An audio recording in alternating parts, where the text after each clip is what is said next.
Well, it's good to have you join us today, and we're just trying to focus a little bit throughout this Easter week, a few devotionals here in the daytime that may be kind of a little thought starter, maybe for you or something like that. And I want to read to you a little passage in Mark chapter 11, and verse number 11 is where we'll start. And Jesus entered into Jerusalem and into the temple, and when he had looked round about upon all things, and now the eventide was come, he went out unto Bethany with the 12. And on the morrow, when they were come from Bethany, he was hungry. And seeing a fig tree afar off, having leaves, he came, if haply he might find anything thereon. And when he came to it, he found nothing but leaves, for the time of figs was not yet. And Jesus answered and said unto it, No man eat fruit of thee hereafter forever. And his disciples heard it. And they come to Jerusalem, and Jesus went into the temple and began to cast out them that sold and bought in the temple, and overthrew the tables of the money changers and the seats of them that sold doves, and would not suffer that any man should carry any vessel through the temple. And he taught, saying unto them, Is it not written, My house shall be called of all nations the house of prayer? But ye have made it a den of thieves.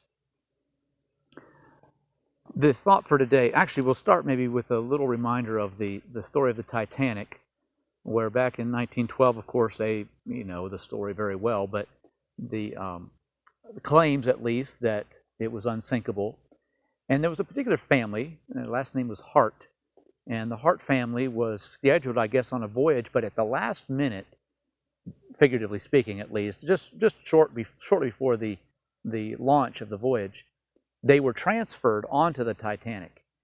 But I think it was a 7-year-old daughter, I'm not sure, maybe Eva was her name, but she told how her mother was so concerned.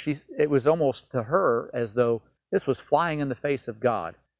And so day after day or night after night, as they were on the voyage until that fateful night, Mrs. Hart was up and praying and asking God for mercy. And so when the ship struck the iceberg, in just short order, she had her family to the deck, and they were one family that was saved because of Mrs. Hart's God-fearing nature and praying about it and being ready, recognizing that we cannot presume upon God's blessing. Well, that kind of brings us here to this passage today. And actually, I'll be honest with you, sometimes I've read this issue of the fig tree, and it seemed a little strange to me.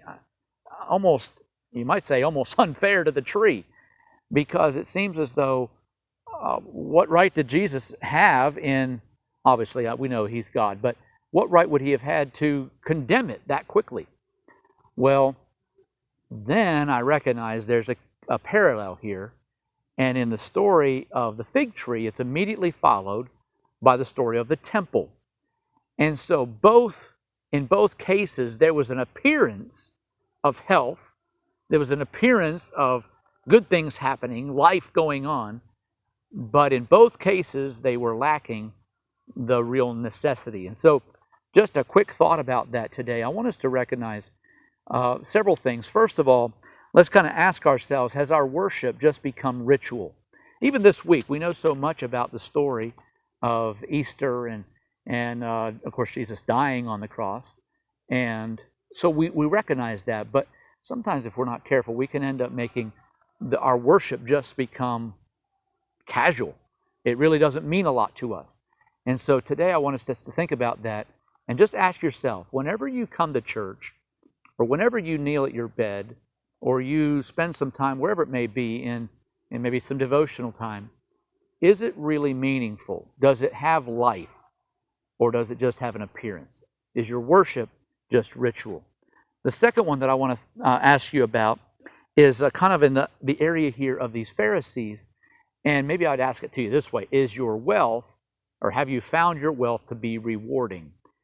Part of what we mean by that is we think about the Pharisees here, and they had everything all put together, and they would have felt like they probably were at ease in religious circles, but they were poverty-stricken in reality. And sometimes if we're not careful, we can get so comfortable that we just kind of get contented.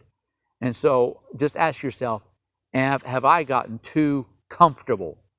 have I become too contented with a form or fashion? The last one is that Jesus actually gave a pretty harsh indictment against them, not just here. There's another place as well where he said that your house is left unto you desolate. And the idea, even in this passage, is that God had departed.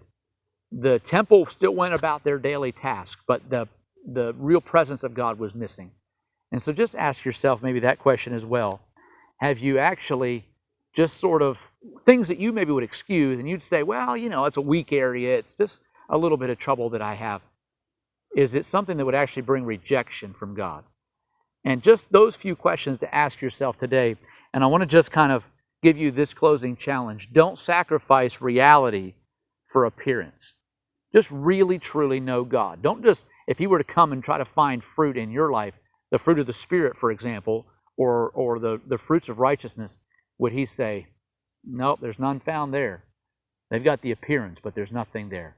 God, help us this week to start saying, Lord, help this to be real in my own heart and life. God bless you today. May you worship God in your own heart.